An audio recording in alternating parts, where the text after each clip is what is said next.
નમસ્કાર પ્યારે દોસ્તો, ધોરણ 12 ફિઝિક્સ એના લેક્ચરમાં આગળ જઈએ. લાસ્ટ લેક્ચરમાં આપણે કેટલાક એક્ઝામ્પલ સોલ્વ કર્યા હતા. લગભગ એક્સરસાઇઝ નો પહેલો, બીજો, ત્રીજો, ચોથો આ બધા એક્ઝામ્પલ સોલ્વ કર્યા હતા. અને એકાદ એક્ઝામ્પલ મેં તમને સોલ્વ કરવા માટે આપ્યો હતો. એક્ઝામ્પલ 20 નો સી એક્ઝામ્પલ મેં તમને સોલ્વ કરવા માટે આપ્યો હતો. ચાલો તો આજે આગળ જઈએ. આજે સોલ્વ કરવો છે 11મો એક્ઝામ્પલ. એક્સરસાઇઝ નો 11મો એક્ઝામ્પલ છે. બરાબર ધ્યાનથી સાંભળજો મિત્રો. તો એક્ઝામ્પલ નંબર 11 એક્સરસાઇઝ. હવે એ એક્ઝામ્પલ સોલ્વ કરીએ એની પહેલા કેટલીક વાતો બરાબર ધ્યાનથી સાંભળજો. ચાર્જિંગ આધારિત આ એક્ઝામ્પલ છે. ચાર્જિંગ ની જે થિયરી ભણ્યા એનો કોન્સેપ્ટ તમારા માઇન્ડમાં એકદમ ક્લિયર હોવો જોઈએ મિત્રો. તો એક વખત યાદ કરાવી લઉં છું, બરાબર ધ્યાનથી સાંભળજો. તો કે બેટરી હોય,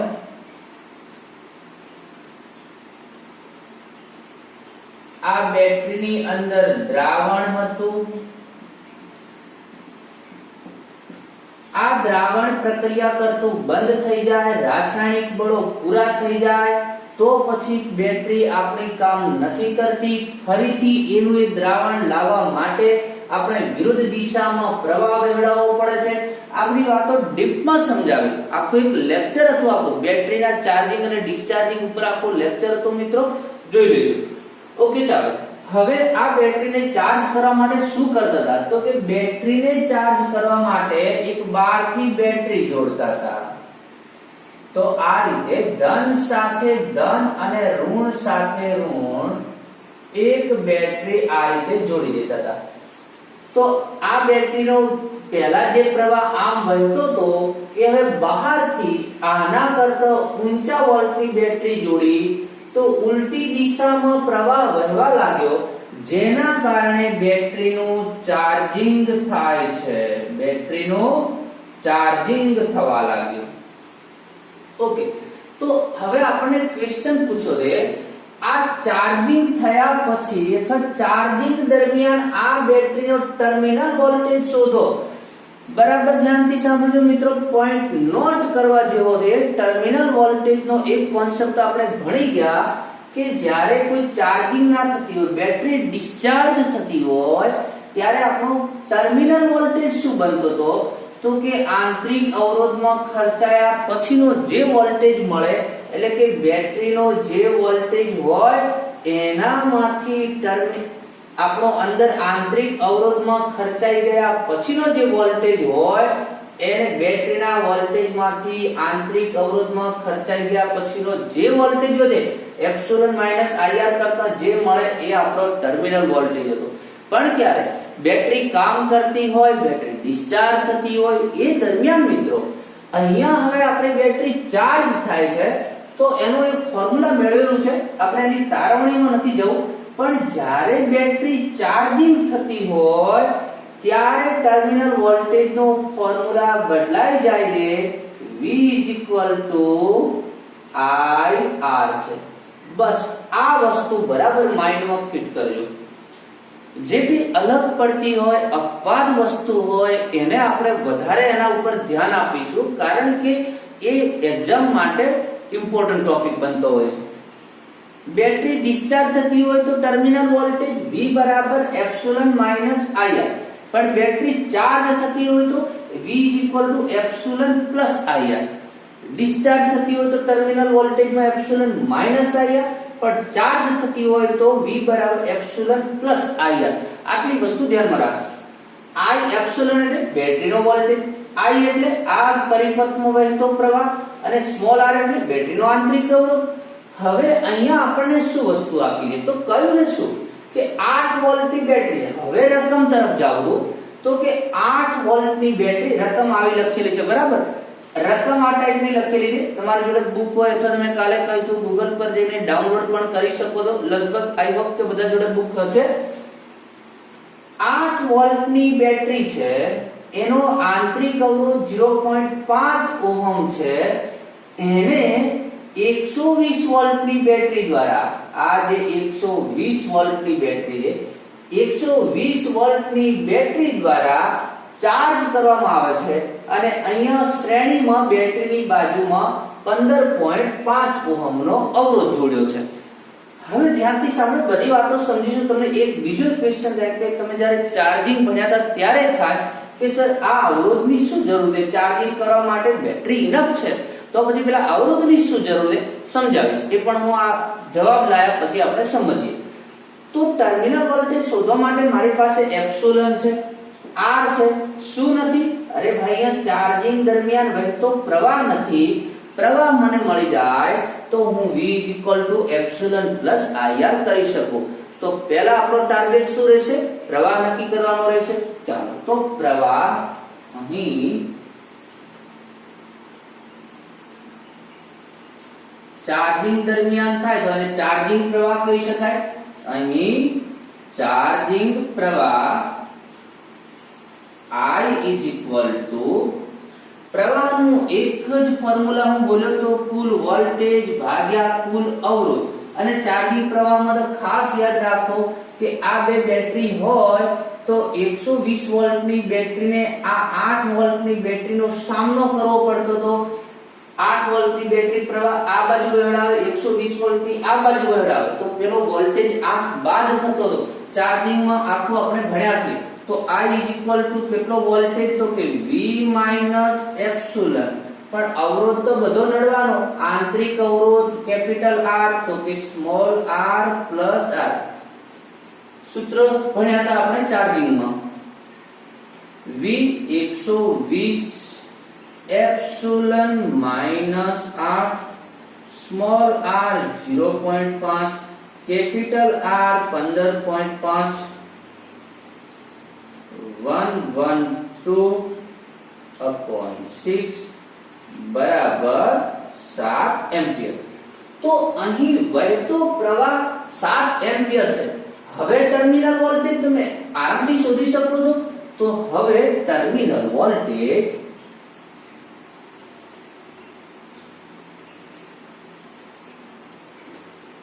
અહીંયા હું લખું છું ગણતરી. હવે ચાર્જિંગ દરમિયાન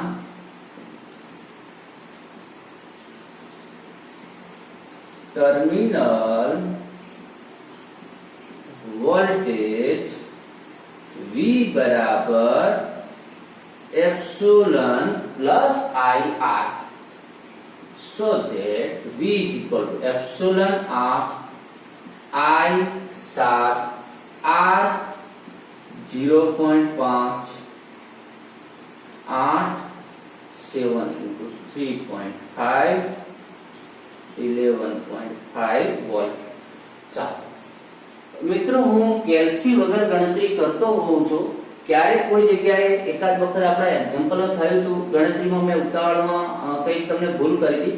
કદાચ કોઈ મિસ્ટેક હોય તો જોઈ લો, ધ્યાન રાખીને કરી લો. પણ છતાં ક્યાંય નાના મોટી ભૂલ હોય તો બુકના આન્સર સાથે કમ્પેર કરી લેવી તમારે. ઓકે, હવે અહીંયા આ મળ્યો આપણને ટર્મિનલ વોલ્ટેજ. બસ, તો આ એક્ઝામ્પલમાં ખાસ ધ્યાન રાખવા જેવી વાત શું હતી મિત્રો? તો કે અહીંયા આપણો ચાર્જિંગ દરમિયાન ટર્મિનલ વોલ્ટેજનું ફોર્મ્યુલા ચેન્જ થઈ ગયું. આ આપણા માટે બહુ મહત્વની વાત હતી. જ્યારે ડિસ્ચાર્જ થતી હોય બેટરી, કામ કરતી હોય તો આપણે એને કહેતા હતા ટર્મિનલ વોલ્ટેજ V બરાબર એપ્સિલોન માઈનસ IR. થિયરીમાં એ ભણ્યા હતા જ્યારે આપણે બેટરીનો ટર્મિનલ વોલ્ટેજ ભણ્યા હતા ત્યારે. પણ ચાર્જિંગ દરમિયાન ટર્મિનલ વોલ્ટેજ નથી વાત કરી તો V બરાબર એપ્સિલોન પ્લસ IR, જે થિયરીમાં નતું આવ્યું સૂત્ર, તો અહીંયા આપણો એક ફોર્મ્યુલા આવ્યો. બસ એ તમારા માઇન્ડમાં બરાબર ધ્યાનમાં હોવી જોઈએ વાત. એક્ઝામ્પલ મિત્રો મેં તમને વારંવાર કહ્યું હતું કે કોઈ પણ ફિઝિક્સનો એક્ઝામ્પલ સોલ્વ કરવો હોય તો તમારા માટે સૂત્ર અને કોન્સેપ્ટ એ બે તમારા માઇન્ડમાં ક્લિયર હોવું જોઈએ. ફિઝિક્સમાં ન્યુમેરિકલ્સ હાર્ડ પડવાનું રીઝન એક જ હોય છે, કોન્સેપ્ટ અને ફોર્મ્યુલા બંને નથી હોતા. એકલું ફોર્મ્યુલા હશે તોય તમને નહીં ખબર પડે, ખાલી કોન્સેપ્ટ હશે ફોર્મ્યુલા યાદ નહીં હોય તો પણ ખબર નહીં પડે. બંને બહુ અગત્યના છે. કોન્સેપ્ટ એટલે શું? તો કે ધારો કે આખું ચાર્જિંગ કઈ રીતે થાય છે, બેટરી ડિસ્ચાર્જ કઈ રીતે થાય છે, ચાર્જિંગ કરવા માટે બહારથી બેટરી જોડવી પડે, એ બેટરીના ધન સાથે જોડી અને આ વોલ્ટેજ આ બેટરી દ્વારા આની વિરુદ્ધ દિશામાં પ્રવાહ વહે. આ બધું જે કોન્સેપ્ટ હતો થિયરીનો એ તમારા માઇન્ડમાં ક્લિયર હોવો જોઈએ. પછી તમારી જોડે ચાર્જિંગ પ્રવાહનું સૂત્ર હોવું જોઈએ કે V - epsilon small r plus capital R, જે આપણે થિયરીમાં ચર્ચા કરી હતી. તો જો તમારી જોડે ખાલી સૂત્ર હોય પણ V શું છે, એપ્સિલોન શું છે, સ્મોલ r શું છે, કેપિટલ R શું છે, આ તમને જો ખબર જ નહીં હોય V અને એપ્સિલોન ની, તો આ V 120 છે કે એપ્સિલોન 8 છે એવી તમને કોઈ ખબર નહીં પડે. તો કોન્સેપ્ટ ખબર હોવી જોઈએ અને સૂત્ર ખબર હોવી જોઈએ.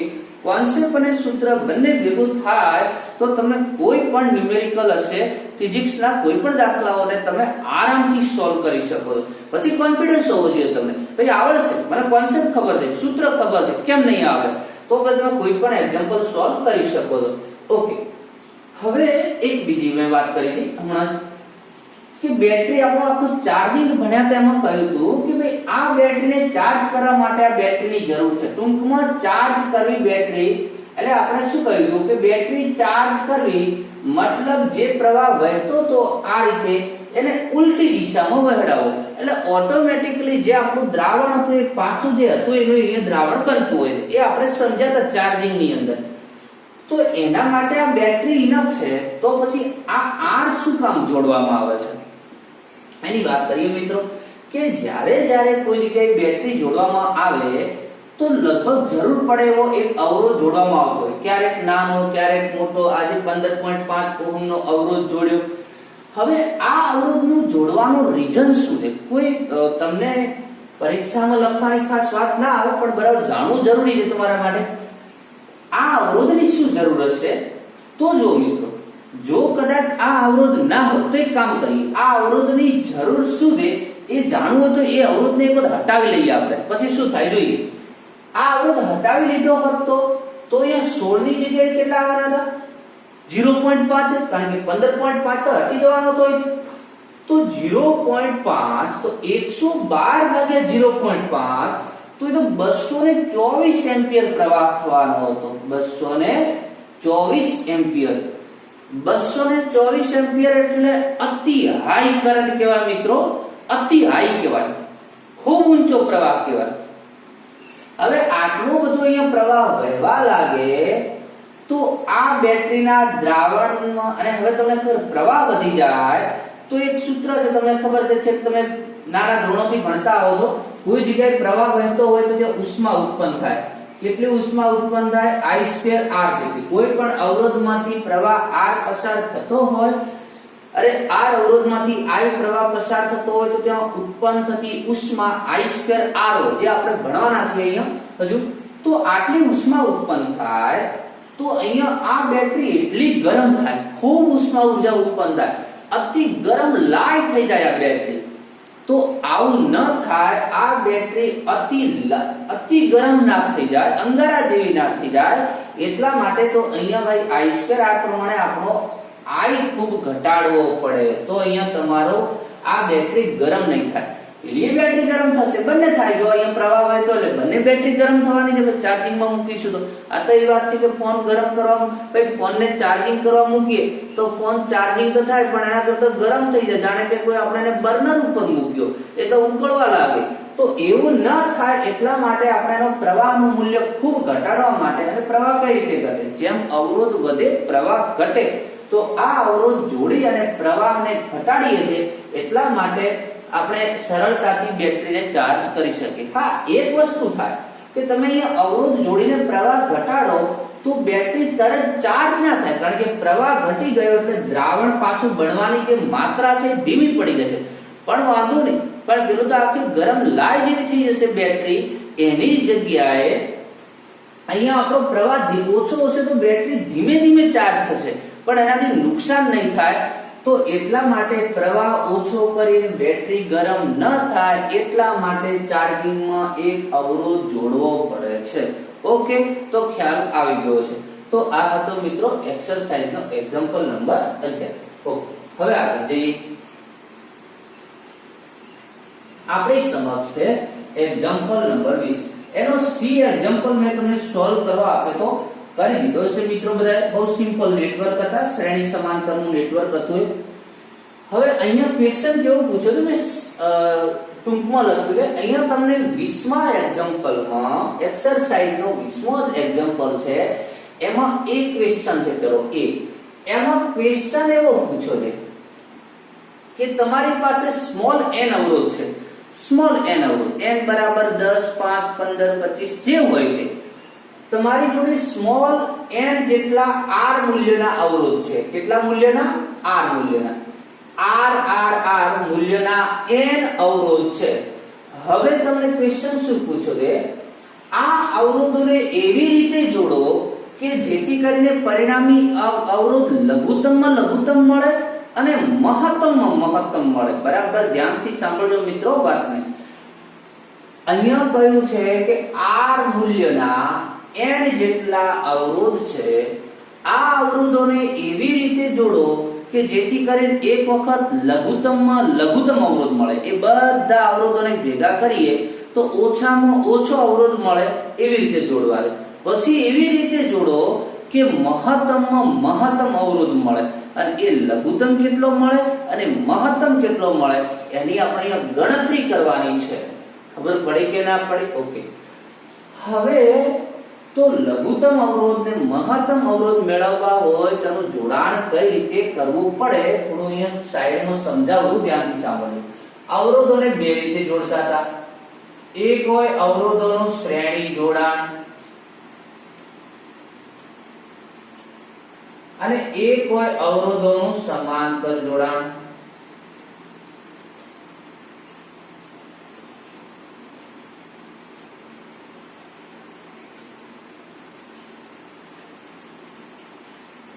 અવરોધોનું શ્રેણી જોડાણ, અવરોધોનું સમાંતર જોડાણ. શ્રેણી જોડાણમાં શું થતું હતું? ડાયરેક્ટ સરવાળો થાય. શ્રેણીમાં સરવાળો થાય.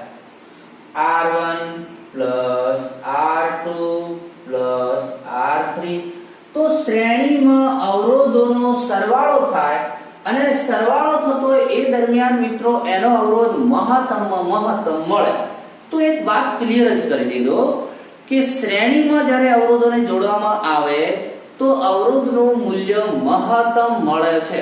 તો અવરોધો તમારી જોડે ઘણા બધા અવરોધો એમાંથી જો તમારે મહત્તમમાં મહત્તમ અવરોધ બનાવવો હોય તો તમારે એ બધા અવરોધોને શ્રેણીમાં જોડી દેવા પડે. ઓકે. હવે આ મેક્સિમમ અવરોધની વાત થઈ આપણે કે મેક્સિમમ બનાવવો હોય તો શ્રેણી. પણ તમારે એ ઘણા બધા અવરોધો છે એમાંથી ઓછામાં ઓછો અવરોધ બનાવવો હોય, લઘુત્તમમાં લઘુત્તમ અવરોધ બનાવવો હોય તો તમારે સમાંતરમાં જોડવો પડે. તો એ દરમિયાન તમને લઘુત્તમ મિનિમમ અવરોધ મળશે. તો એને કઈ રીતે જોડાણ કરીશું? 1/r1 1/r2 1/r3. તો તમે જો સમાંતરમાં જોડો તો ઓછામાં ઓછો લઘુત્તમમાં લઘુત્તમ અવરોધ મળે. એક આ વાત થઈ. તો આપણે જોડે એક વાત ક્લિયર થઈ ગઈ કે મહત્તમ અવરોધ મેળવવો હોય શ્રેણીમાં જોડાણ કરો, લઘુત્તમ અવરોધ મેળવવો હોય સમાંતરમાં જોડાણ કરો. હવે એક બીજી વાત છે. આપણને એમ થાય કે મહત્તમ મળે તો કેટલો મળે? તો કે બધાના સરવાળા જેટલો મળે. તો એમાં રહેલા દરેક અવરોધ કરતા એનું મૂલ્ય મોટું જ હોય શ્રેણીમાં. સમાંતરમાં શું થાય છે? એક ખાસ ધ્યાન રાખવા જેવી વાત છે કે સમાંતરમાં તમે જ્યારે કોઈ અવરોધને જોડો છો મિત્રો તો એનો જે તમને પરિણામી અવરોધ મળે R મિનિમમ જે મળે એમાં રહેલા દરેક અવરોધના મૂલ્ય કરતા નાનામાં નાનું મૂલ્ય મળે. ખ્યાલ ના આવે તો ક્લિયર કરી આપો. તમે જ્યારે ઘણા બધા અવરોધોને ધારો કે તમારી જોડે 1 2 3 4 5 1 2 3 4 5 આવા 5 અવરોધ છે. પહેલાનું મૂલ્ય 1 છે, બીજાનું 2, ત્રીજાનું 3, ચોથાનું 4 ઓહમ, પાંચમાનું 5 ઓહમ. આવા તમારી જોડે 5 અવરોધ છે. એ 5 અવરોધને જો તમે સમાંતરમાં જોડો તો એનો જે પરિણામી અવરોધ મળે એ તમને લઘુત્તમમાં લઘુત્તમ અવરોધ મળે. કે હવે કોઈ જોડાણમાં એનાથી ઓછો નહીં મળે, પણ એ લઘુત્તમ મળશે કેટલો? તો કે એમાં રહેલા દરેક અવરોધના મૂલ્ય કરતા નાનો, એટલે કે નાનામાં નાના અવરોધ કરતા નાનો મળશે. મતલબ તો કે અહીંયા 5 અવરોધોની અંદર નાનામાં નાનો અવરોધ કયો છે? તો કે 1 ઓહમ. જો તમે 5 એ 5 ને સમાંતરમાં જોડો તો એનો જે પરિણામી અવરોધ મળે એ 1 કરતાંય નાનો હશે, એટલે કે એમાં રહેલા નાનામાં નાના અવરોધ કરતાંય નાનું મૂલ્ય મળશે. ખબર પડી કે નહીં? તો આ એક ખાસ વાત ધ્યાનમાં રાખવા જેવી છે.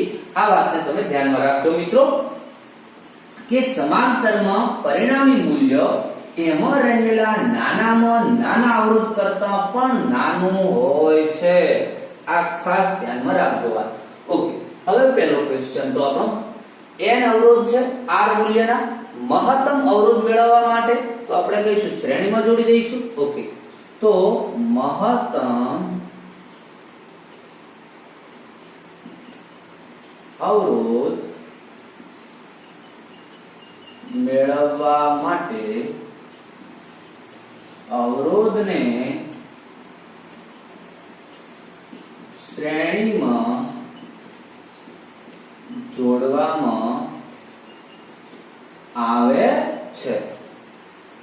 તેથી R મેક્સિમમ મહત્તમ મૂલ્ય કેટલા અવરોધ છે?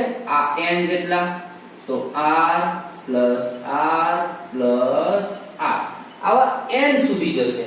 ચાલો, R પ્લસ R બે વખત હોય તો 2R, R પ્લસ R ત્રણ વખત હોય તો 3R, ચાર વખત હોય તો 4R. કેટલી વખત છે અહીંયા? n વખત. તો કેટલા થશે? nr થશે. ચાલો, તો તેથી R maximum is equal to nr. ચાલો, તો મેક્સિમમ મૂલ્ય કેટલું થશે મિત્રો? અહીંયા આ એક ક્વેશ્ચન સોલ્વ કરીએ છીએ. મહત્તમ મૂલ્ય કેટલું થશે? nr. હવે લઘુત્તમ મેળવવા માટે શું કરીશું? હવે લઘુત્તમ માટે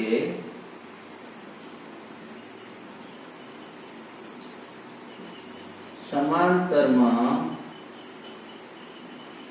જોડાણ કરવું પડે. તો લઘુત્તમ R મિનિમમ તમને ખબર છે કે સમાંતરનું સૂત્ર શું થશે ભાઈ? 1/r. R મિનિમમ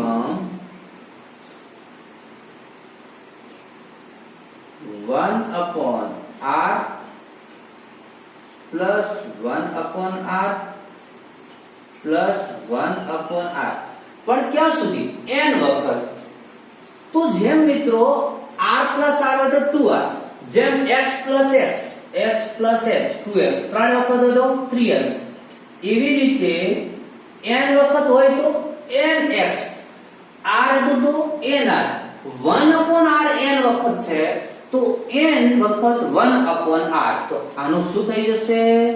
તો કે 1/r minimum is equal to n વખત 1/r.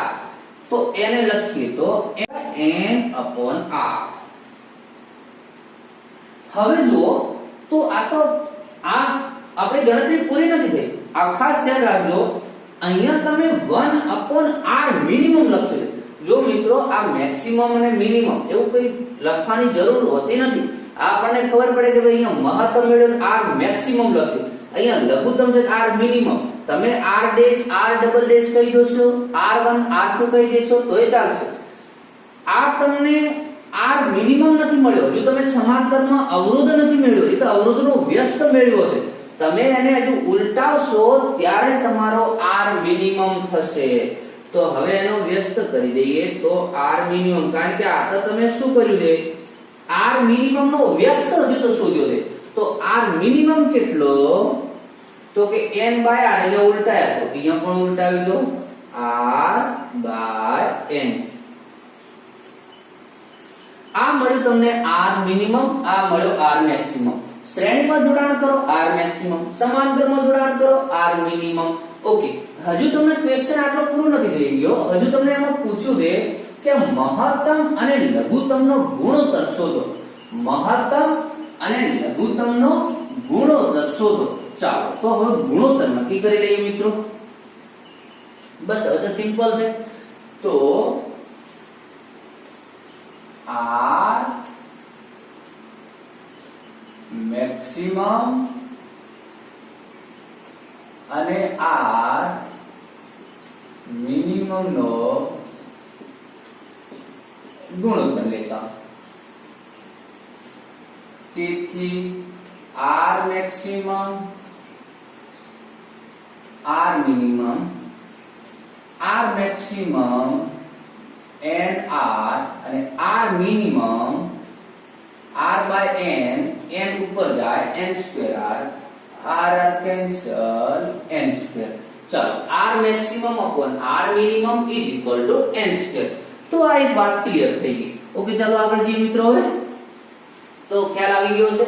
હવે બી ક્વેશ્ચન છે, એ સિમ્પલ છે, તમને ખ્યાલ આવી જાય બીજી વાત એ હવે તમે થોડું જાતે સોલ્વ કરજો. અહીંયા બી ક્વેશ્ચન માં શું પૂછો છે?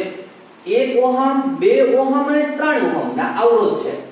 એને કેવી રીતે જોડાણ કરવું પડે જેથી કરીને એનું મૂલ્ય એક વખત 11.3 મળે, 11/5 મળે, અરે સોરી 11/3, 11/5, 6 અને 6/11. તો ક્વેશ્ચન એવું પૂછો રે કે ભાઈ આ અવરોધોને કેવી રીતે જોડવા જોઈએ જેથી કરીને તમને એનું મૂલ્ય 11/3 મળે. આવું જ્યારે વાત હોય ને મિત્રો, તો એક તો તમારે નક્કી કરી લેવું કે અહીંયા શ્રેણીમાં જોડવા પડશે, સમાંતરમાં, કે કઈ બીજું કંઈક જોડવું પડશે. ચાલો ધ્યાનથી એક વખત હું હિન્ટ આપું છું.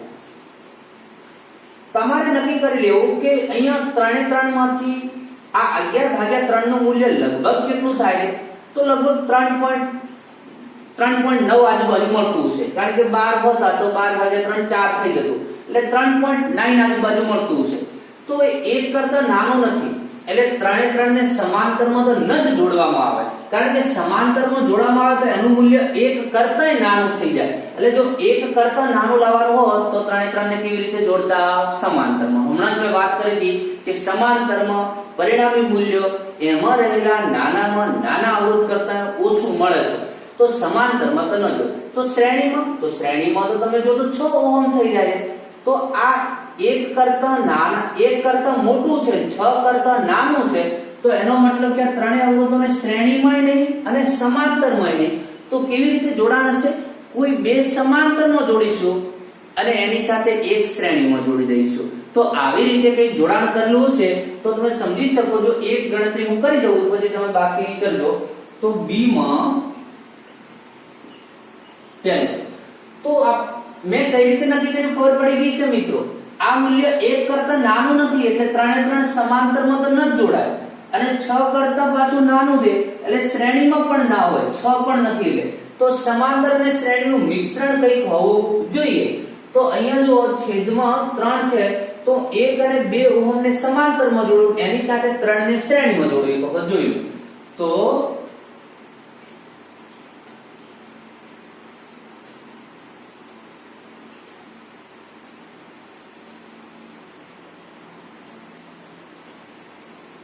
અહીંયા 1 ઓહમ, 2 ઓહમ, 3 ઓહમ. 1 અને 2 નું પરિણામી મૂલ્ય કેટલું થાય છે? R12 કહી દઉં તો ઉપર ગુણાકાર, નીચે સરવાળો, 2/3. ઓકે, હવે એની સાથે 3 શ્રેણીમાં છે તો પરિણામી R કેટલો થાય? 2/3, 11/3. તો અહીંયા આપણે હવે આનો આન્સર શું લખીશું?